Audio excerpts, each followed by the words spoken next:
Muy buenos días, hermanos, que el Señor les bendiga. Hoy vamos a ver la vida de Jetro, el suegro de Moisés. Primeramente oremos. Padre, te damos gracias por tu favor y por tu misericordia. Te pedimos, Señor, que seas tú hablándonos a través de la escritura, de tu palabra, ayudándonos y fortaleciéndonos en el poder de la sangre de Yeshua HaMashiach, Señor. Bendigo a mis hermanos que han venido hoy. Fortalécelos en el poder de tu nombre santo. Amén y amén. Los judíos le ha dado a Jetro un lugar especial para el conocimiento de las Escrituras. Y cuando ellos miran la vida de Moisés, incluyen también la vida de Jetro como ejemplo de vida, a pesar de que era un hombre sin conocimiento de Dios. No era israelita. Su nombre significa excelencia. También vemos que Jetro era sacerdote de Madián. Jetro, como lo decía ahora en Éxodo 3:1, es suegro de Moisés. ¿Qué más se dice de él? Se dice que Jetro tenía 7 hijas, ellas pastoreaban el rebaño. Moisés había llegado huyendo de Egipto, había llegado pobre, porque no tenía nada, no tenía reino. Él era un príncipe, Moisés, que fue educado para ser Dios, fue educado para que fuera como un Dios, o sea, como alguien que conoce todas las cosas.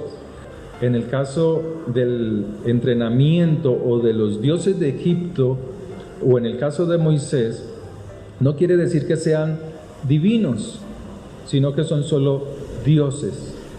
Y Dios dice que Él es el único y verdadero Dios. Entonces Moisés prestó sus servicios como pastor, y esta familia de Jetro pues lo acogió. Y Jetro le dio a Séfora en matrimonio, que era una de las 7 hijas de él. Moisés se ocupó durante 40 años a los rebaños de su suegro, ¿sí? Pero en uno de esos pastoreos dice que Dios llamó a Moisés para liberar a Israel de los egipcios.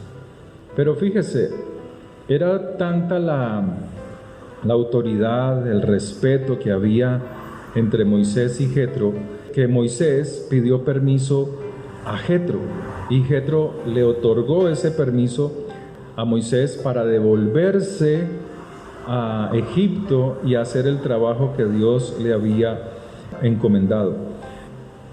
También dice la escritura que con Séfora tuvo hijos, y más tarde envió, estando Moisés haciendo el trabajo de liberar a Israel de Egipto, volvió por sus hijos. O parece ser, según la escritura, que Jetro envía nuevamente a su esposa, a su hija, esposa de Moisés, y sus nietos, otra vez a Moisés. Pero tiene una razón importante, no es como pensamos que estoy encañengado y váyase con su casa a su hogar, no. Tiene una enseñanza muy especial sobre este reencuentro para que Moisés recibiera a su esposa e hijos mientras él hacía su trabajo. En el 4:18 dice: así se fue Moisés, y volviendo a su suegro Jetro le dijo: iré ahora y volveré a mis hermanos que están en Egipto, para ver si aún viven. Y Jetro le dijo a Moisés: ve en paz. Jetro era un hombre noble, era un hombre sabio, era un hombre entendido. Entonces Moisés tomó su mujer y sus hijos y los puso sobre su asno y volvió a tierra de Egipto. Tomó también Moisés la vara de Dios en su mano. Jetro le dice a Moisés: ve y haz el trabajo que tengas que hacer. Y así fue, dice que fue con toda su familia. la esposa y sus hijos tuvieron que volver a Jetro, porque Jetro le mostró a Moisés que, que el trabajo que tenía que hacer era un trabajo muy difícil, era un trabajo el cual tenía que dedicarse para convencer al pueblo de Israel que había un Dios que lo había llamado a él para traer liberación. Entonces Jetro convence a Moisés para que su hija y sus hijos se queden con él mientras Moisés hace el trabajo de liberar a Israel. En Éxodo 18 dice que pasado es un tiempo, Moisés se reencuentra con Jetro. Oyó Jetro, sacerdote de Madián, suegro de Moisés, todas las cosas que Dios había hecho con Moisés. Él escuchó lo que Dios había hecho a través de Moisés y con Israel su pueblo, y cómo Yahvé había sacado a Israel de Egipto. Convencer a alguien que está en esclavitud de que Dios le puede liberar es un trabajo difícil, y es un trabajo arduo, un trabajo de días, un trabajo en el cual hay que persistir y no desmayar. Y tomó Jetro, suegro de Moisés, a Séfora, la mujer de Moisés, después que él la envió, y a sus 2 hijos. El uno se llamaba Gersón, porque dijo: forastero he sido en tierra ajena. Y el otro se llamaba Eliezer, porque dijo: el Dios de mi padre me ayudó y me libró de la espada de Faraón. Y Jetro, el suegro de Moisés, con los hijos y la mujer de éste, vino a Moisés en el desierto, donde estaba acampando junto al monte de Dios. Y dijo a Moisés: yo, tu suegro Jetro, vengo a ti con tu mujer y tus 2 hijos con ella. Y Moisés salió a recibir a su suegro y se inclinó y lo besó. Y se preguntaron el uno al otro cómo estaban, y vinieron a la tienda. Amén. Son muchas enseñanzas las que hay aquí. Algunas de ellas pueden ser que cuando una persona se casa con la otra, pues no solamente se está casando con el que va a ser su cónyuge, mujer o hombre, queda unido a los padres de la esposa, queda unido a los padres del esposo, y la familia se vuelve pues grande. Había familiaridad en ellos, que había unidad, que había cierto respeto, o había un respeto más bien, y había coinonía, había paz, había ayuda mutua, porque Jetro recibió en un momento difícil de Moisés, de ir a hacer el trabajo, de liberar al pueblo, de caminar por el desierto. Jetro fue ese descanso para Moisés de recibir a su esposa y a sus hijos y cuidarlos durante el tiempo del trabajo de Moisés. Pero también hay algo importante, y es que Jetro escucha de la boca de Moisés cómo Dios había sacado a un pueblo grande, porque era un pueblo numeroso, lo sacó de la esclavitud. Jetro ve en Moisés a un hombre totalmente transformado, un hombre que llegó a él, a Jetro, derrotado, huyendo, pobre, escaso, cuidando las ovejas, pastoreando las ovejas de Jetro.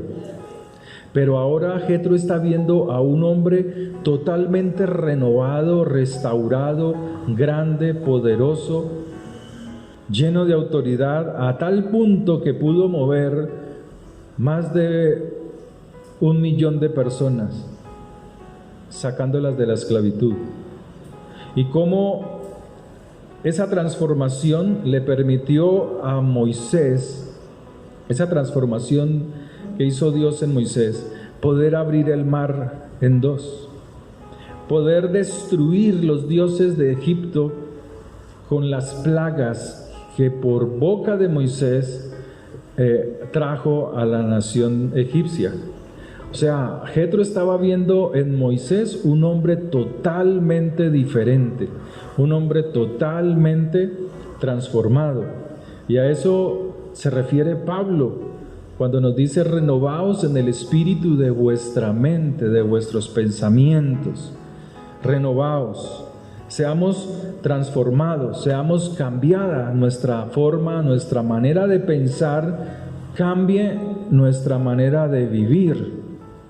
Y es por la transformación. Entonces Jetro veía en Moisés algo, le atrajo algo. Dijo: no, yo quiero eso que él tiene. Es algo que él tiene que yo como sacerdote de Madián no lo tengo. Y es esa transformación. Eso es lo que vio Jetro en Moisés. ¿Qué ven en nosotros cuando hablamos del Señor? Verdaderamente hay transformación para que aquellas personas que están en tu familia, tu hogar, quieran eso que tú dices tener de Dios, esa transformación. Cuando tú hablas de Dios a alguien, ¿cómo se lo muestras? ¿Con palabras? Listo, sí, es correcto. Pero la pregunta es si esas palabras que tú dices de la grandeza de Dios están respaldadas por tu transformación.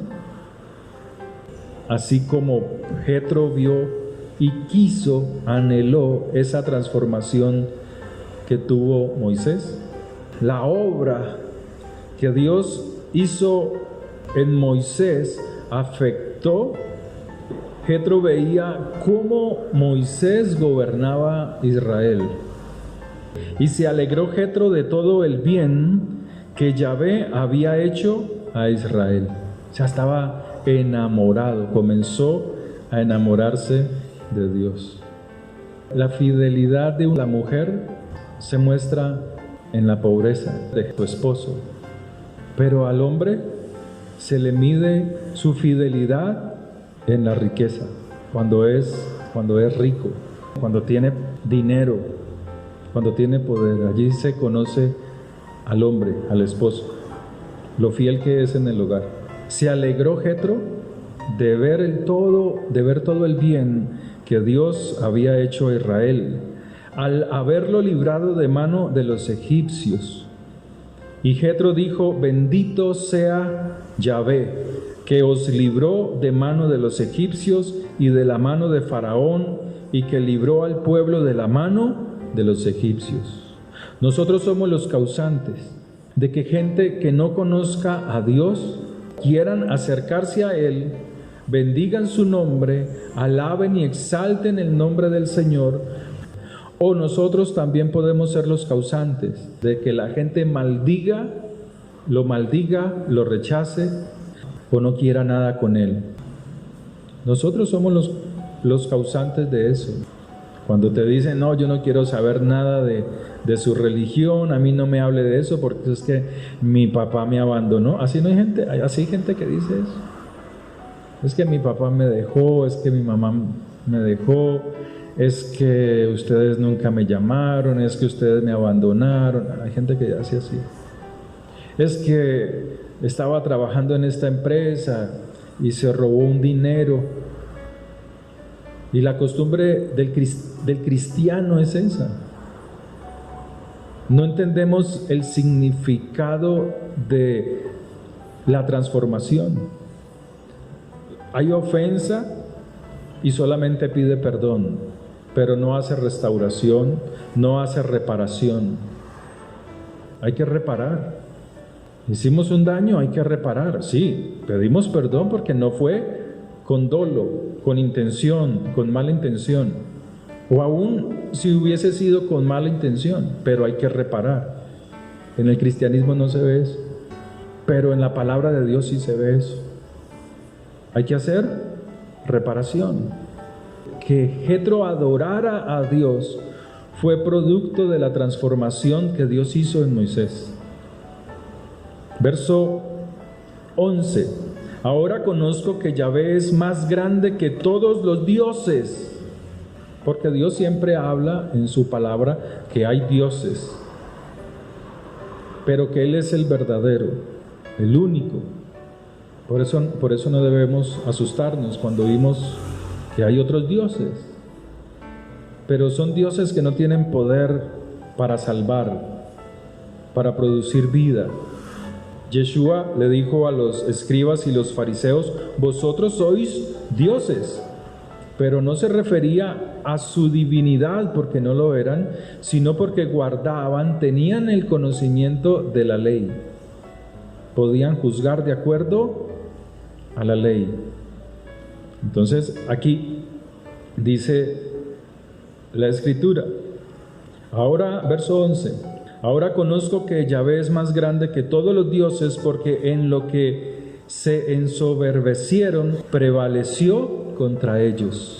¿Contra cuáles dioses? Los dioses de Egipto, las ranas, el faraón era un dios, las ranas eran dioses de Egipto, eran dioses de la fertilidad, y con esas mismas plagas Dios derrotó los dioses de Egipto, los destruyó, los hizo trizas con los mismos dioses de los egipcios, ¿sí? Y tomó Jetro, suegro de Moisés, holocaustos. O sea, nosotros, aquí está diciendo que lo que vio Jetro en Moisés lo llevó a adorar a Dios. Hizo holocaustos y sacrificios para Yahvé, para Dios, y vino Aarón y todos los ancianos de Israel para comer con el suegro de Moisés delante de Dios.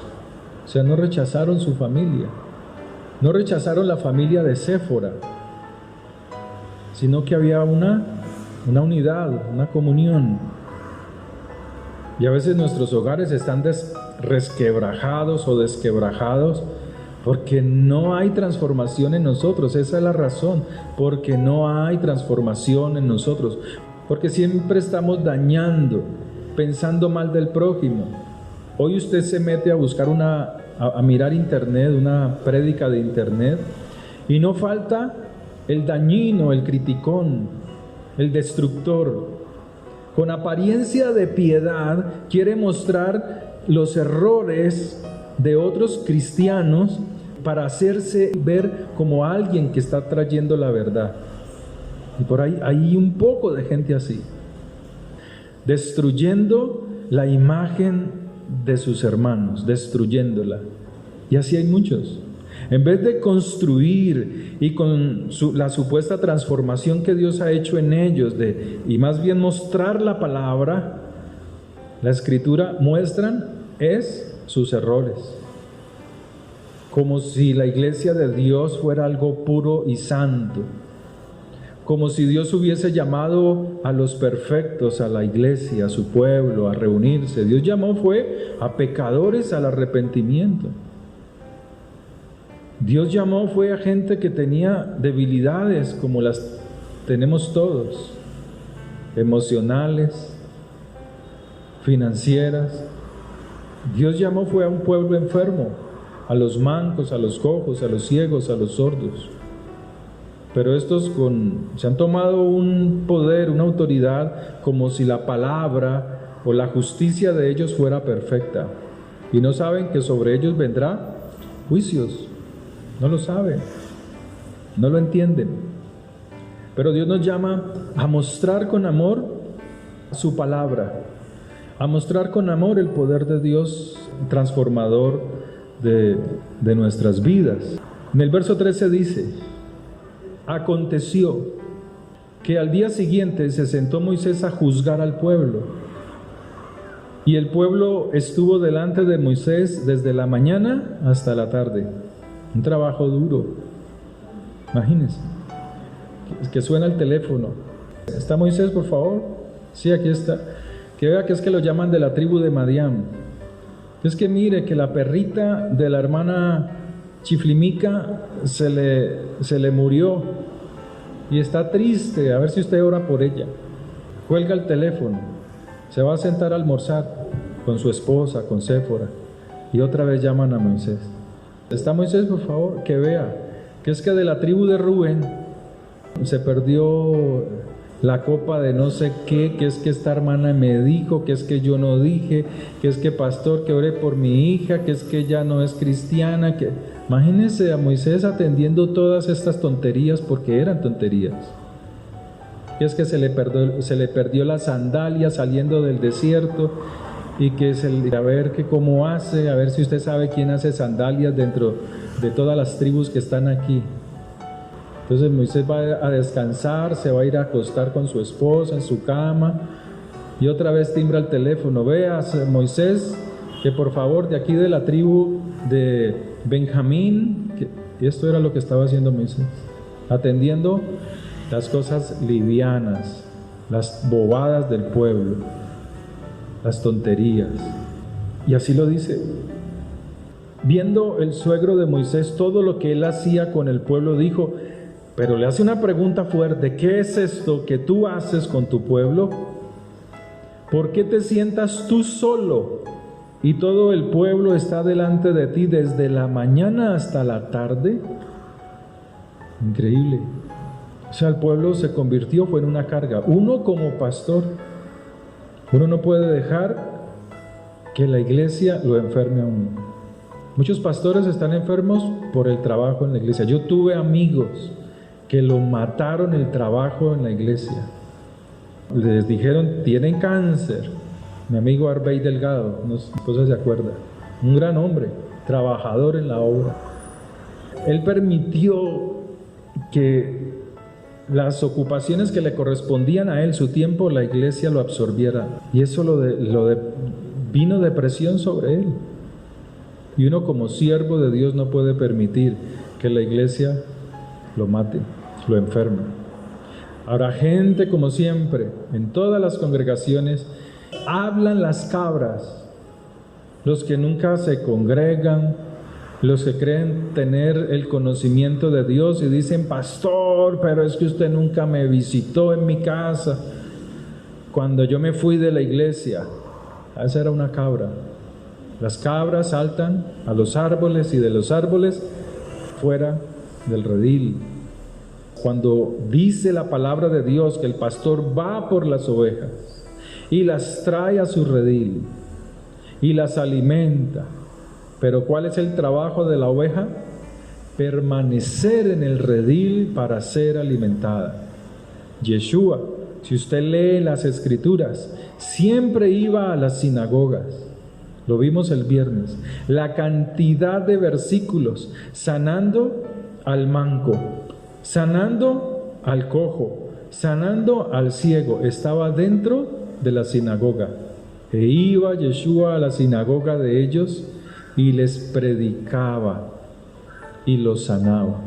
Pero el pueblo cristiano es un pueblo ignorante, terco, necio, que cree saber la verdad de las Escrituras y del Evangelio, pero sigue cometiendo los mismos errores porque no les gusta instruirse. Solo analizan y razonan desde el poco conocimiento que tienen en su mente. Y Dios dice, sálganse de ahí y escudriñen las Escrituras. El cristianismo no es un camino de fe. El camino de fe es Yeshua. El camino de fe es la palabra de Dios. Ese es el camino de fe. Entonces dice la Escritura que viendo el suegro de Moisés este trabajo, le llamó la atención. Entonces él respondió, Moisés respondió a su suegro, verso 15, porque el pueblo viene a mí para consultar a Dios. Cuando tiene asuntos vienen a mí, y yo juzgo entre el uno y el otro y sus leyes, y declaro las enseñanzas de Dios y sus leyes. Entonces el suegro de Moisés era un hombre sabio, un hombre excelente, Jetro, le dijo, no está bien lo que haces, te están matando. Ese pueblo que sacaste de Israel, de Egipto, te está matando.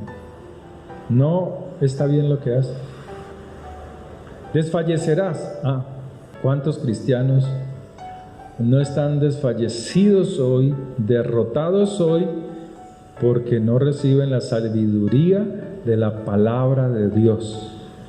Esa gente que te llama, pastor, un consejo, pastor, venga para acá, pastor, vaya para allá, pastor, mire esto, pastor, mi hija es esto, pastor, mi hija tal cosa.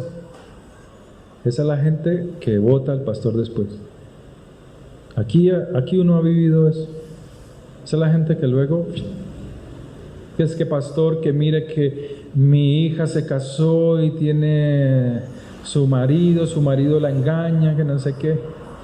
Aquí habían hermanas así, que pastor ore porque a un trabajo para mi hijo en tal parte, que no sé qué. Y llamaban y fregaban todo el tiempo. Y esa misma gente es la que vota, traiciona a los pastores.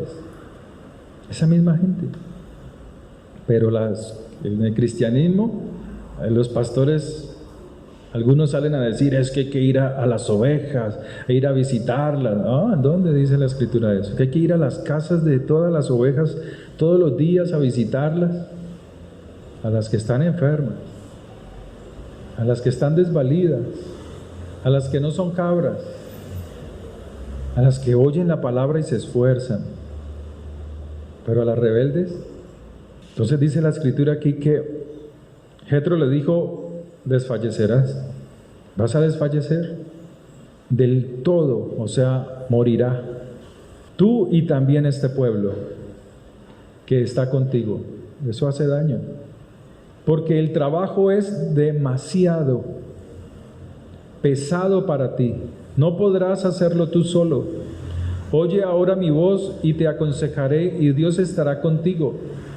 Está tú por el pueblo delante de Dios, y somete tú los asuntos a Dios, y enseña a ellos las órdenes y las leyes, y muéstrales el camino por donde deben andar y lo que han de hacer. Además, escoge tú de entre todo el pueblo varones de virtud, virtuosos, temerosos de Dios, varones de verdad, que aborrezcan la avaricia, y ponlos sobre el pueblo, por jefes de millares, de centenas, de 50 y de 10. O sea, ¿qué era lo que hacía Moisés? Venía el problema y Moisés a esa persona o las personas que estaban en el conflicto les enseñaba las leyes. ¿Sí me hago entender? O sea, a cada uno que iba viniendo con un problema, él le iba enseñando las leyes. Y Jetro le dice, no, coge a varones virtuosos, enséñales tú la ley que Dios te ha dado, y ellos se encargarán de 50, de 100, de acuerdo a su capacidad.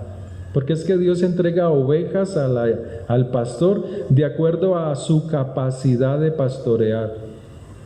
Pero los cristianos piensan que una iglesia donde hay poquita gente es una iglesia derrotada, es una iglesia donde no está el Espíritu de Dios, es una iglesia... Vea, hermano, yo he ido allí, a la iglesia de aquí de la Novena, en la tarde, cuando he pasado a recoger algo de algún amigo que tengo allí. Eso es grande, grandísimo y vacío, hermanos. A veces hay 10 personas en toda esa silletería, hay como unas 600, 700 sillas, si no es que es más. Pero el que ve eso dice, ¡ay! ¿Cómo ha decaído? ¿Cómo ha decaído la congregación? El falto de entendimiento. ¿Acaso Yeshua no tuvo 70 discípulos? Más los discípulos de él. Pero cuando él les dijo, ustedes tienen que comer mi carne y beber mi sangre, no entendieron y se fueron. Y él le dijo a sus discípulos, ¿vosotros también se van? Y dijo Pedro, no, ¿cómo nos vamos a ir? Si tú tienes sabiduría, si tú tienes conocimiento, si tú tienes palabras de vida eterna. Y se quedaron con él. ¿Cuántos? 12. ¿Estaba derrotado? No. Entonces dice la Escritura que Moisés hizo esto. Ellos juzgarán al pueblo todo el tiempo, y todo asunto grave lo traerán a ti. Ellos juzgarán todo asunto pequeño, que se le murió la perrita, que está triste, esos. Así aliviarás la carga de sobre ti, y la llevarán ellos contigo. Y eso es lo que hay que hacer, hermanos. Mire la nobleza, la sabiduría de Jetro. Fue alivio al trabajo de Moisés. Hay personas que van a las congregaciones es a llevar cargas. Pastor, ¿por qué no hacemos esto? Pastor, ¿por qué no hacemos una campaña? Pastor, ¿por qué no hacemos aquí tal cosa?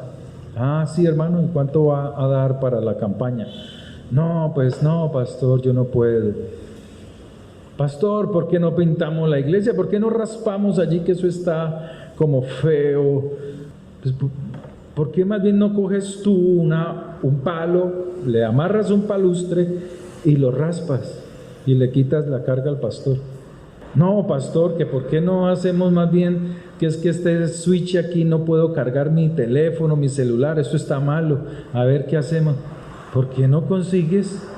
¿Por qué no compras un toma y lo instalas? Y eso es bíblico, eso está en las Escrituras. Que pastor, ¿por qué no hacemos aquí el oficio, barremos, trapeamos? Yo que me voy a andar poniendo haciendo así, ¿no? ¿Por qué no más bien llama a alguien y usted lo paga para que haga el oficio como usted desearía que quedara la congregación? Que estos vidrios están sucios, que no me deja ver al frente a los pájaros, los animales. ¿Por qué no los limpiamos? Que es que no hay papel higiénico. Ve. ¿Y qué harán con los diezmos y las ofrendas? Ese es el pensamiento del cristiano, miserable. Que es que esta chapa, que es que esto es... ¿Por qué no hacemos como Jetro? Que en vez de traer cargas, fue alivio. Le quitó las cargas a Moisés. Jetro es un gran ejemplo de un hombre que se enamora de Dios por la transformación que Dios ha hecho en otra persona, pero que decide seguirlo, que decide amar ese Dios, que como en el caso de Jetro, amar el Dios de Moisés, obrando, haciendo, ¿sí? Entonces, si miramos las Escrituras, Gálatas 6:2 dice: sobrellevad las cargas los unos, las cargas de los otros, y cumplid así la ley, o sea, los mandamientos. Lo que le cuesta al cristiano entender que la ley no fue abolida. Y así llevar la ley de Yeshua, de Cristo. Esto no es algo subjetivo, esto hay que hacerlo, es realidad. A veces en los hogares, tú como esposo tienes cargas, como esposa tú tienes cargas, pero si tú no les enseñas, así como Jetro le está diciendo a Moisés, enséñales a hacer esto, entonces tú te vas a cargar porque te vas a trabajar, vas a hacer tus funciones y cuando vuelvas la casa sigue desordenada. Pero si tú le enseñas a tus hijos, si tú le enseñas a recoger, a limpiar, entonces cuando tú vuelvas vas a encontrar una casa diferente, transformada. Por eso los hogares comienzan a chocarse, comienzan los choques y a destruirse y a golpearse con las palabras, por la falta de sabiduría, no es más. Pero la palabra de Dios, la Escritura nos enseña estas cosas simples, sencillas de hacer, de realizar. Hechos capítulo 6. En aquellos días, como creciera el número de los discípulos, hubo murmuración de los griegos, o sea, los griegos convertidos, contra los hebreos, de que las viudas de ellos eran desatendidas en la distribución diaria, o sea, de la comida, del consejo. Entonces los 12, o sea, los discípulos, convocaron a la multitud de los discípulos y dijeron: no es justo que nosotros dejemos la palabra de Dios. Pero ¿de qué está hablando? De estudiarla, de escudriñarla y enseñarla. Son cosas diferentes. Y líderes cristianos que no estudian la palabra y siempre siguen enseñando la misma torpeza.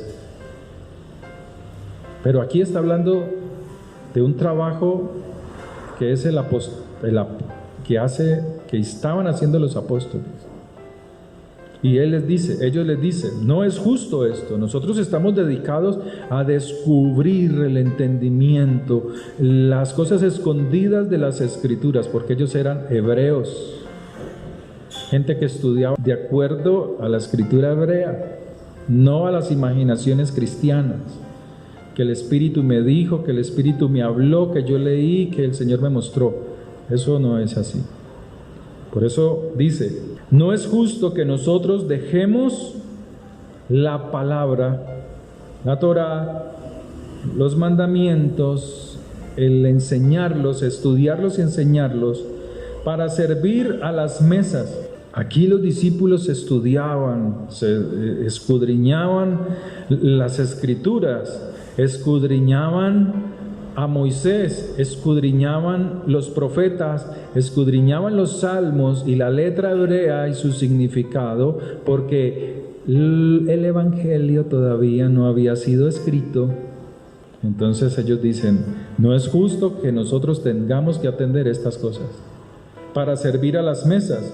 Busquen pues, hermanos, de entre vosotros. ¿Qué característica tiene que tener? ¿Qué virtud? Lo leímos ahora en el consejo de Jetro. Que sean virtuosos, respetuosos, no ávaros. Porque el ávaro, ¿qué hace? Se inclina por una persona. Viene viene a pedirme cosas. No, este no tiene dinero para que ni me trae nada, ni un detallito, ni nada. Entonces lo desatendían. Buscad pues, hermanos, de entre vosotros a 7 varones de buen testimonio, que sean transformados, llenos del Espíritu Santo y de sabiduría, a quienes encarguemos de este trabajo, porque así debe de ser. Gente que tenga, mira que el judío se preocupa por estudiar, se preocupa por aprender. Cuando uno mira y conoce a estos que son israelitas, que viven en Israel, que son judíos y practican, o como religión tienen el judaísmo, porque hay varias clases de judaísmo, así como en el cristianismo hay muchas cosas raras, así también es en el judaísmo, hay muchas corrientes, pero pocos se dedican a estudiar la ley o la Torá, porque muchos son solamente místicos. El más ignorante habla 3 idiomas. ¿Cómo es en el cristiano? No se preocupa por estudiar, mantiene viendo videos, todas las tonterías de TikTok. Ese es el cristiano.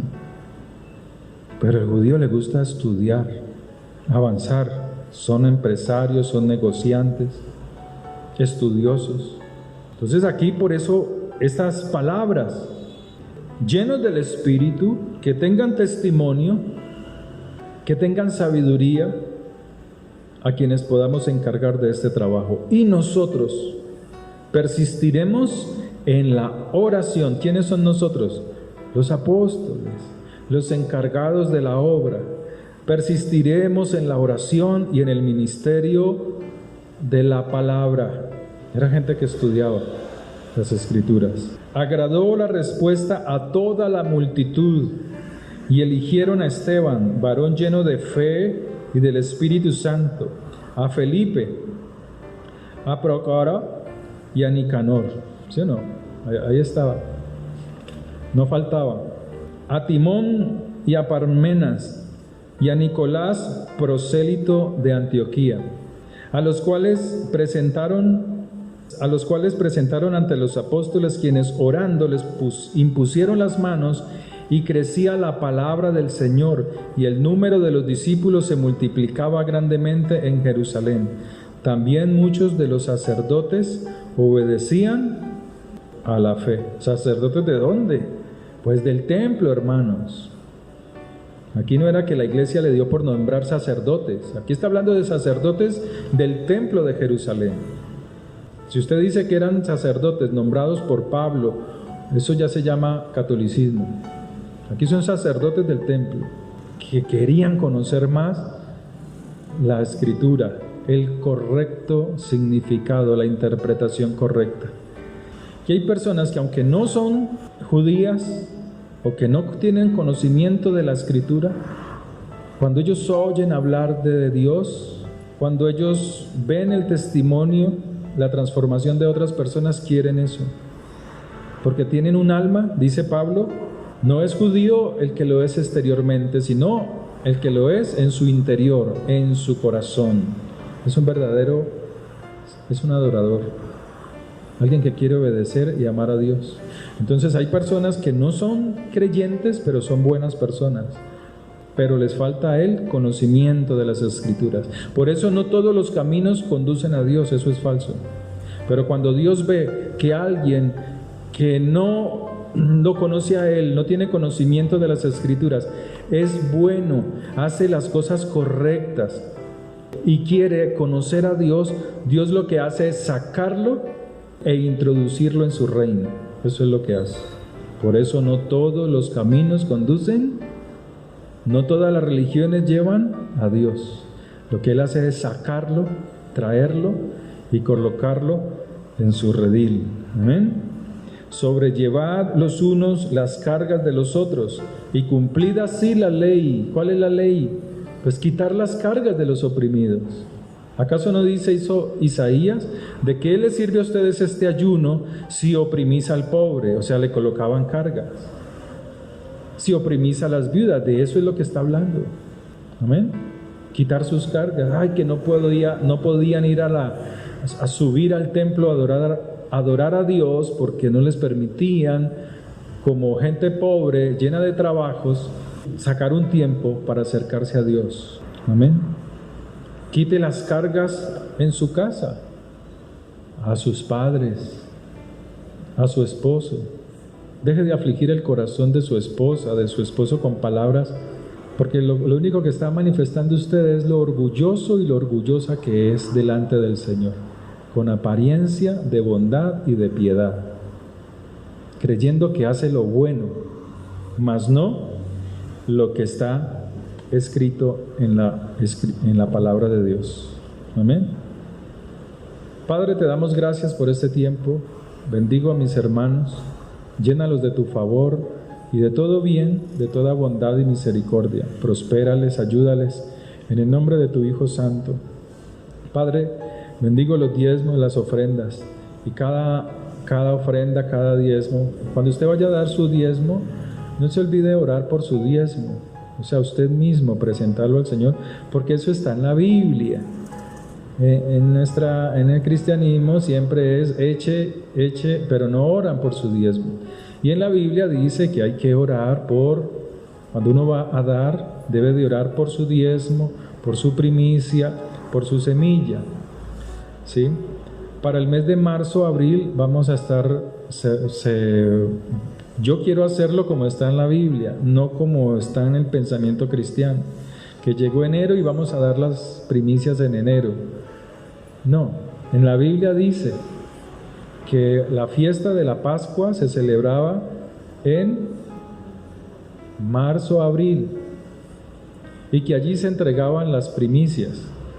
Yeshua resucitó en esa fiesta y Él fue la primicia de resurrección. Y Dios nos manda para que también hagamos este ejercicio de dar la semilla, de dar la primicia como agradecimiento a Dios. Pero cada vez que usted lo vaya a hacer, ore por ellas. La palabra de Dios dice en Deuteronomio 14:26, dice así: y darás el dinero o la ofrenda por todo lo que deseas, por vacas, por ovejas, por vino, por sidra, o por cualquier cosa que deseares. Amén.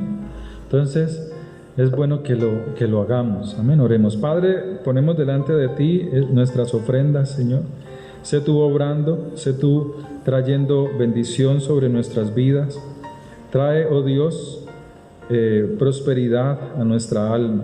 Sé tú obrando con tu poder en el nombre de Yeshua HaMashiach. Bendigo cada ofrenda. Bendigo, Dios del cielo, cada diezmo en tu nombre. Que seas tú bendiciendo, oh Dios, como dice tu palabra, al dador alegre, Señor. En el nombre de tu Hijo Santo. Amén y amén. Que el Señor les bendiga, hermanos, que sean muy prósperos, muy bendecidos. Nos reunimos esta semana el día viernes a las 7 de la noche. Le invito para que estudie las Escrituras y salgamos de la ignorancia.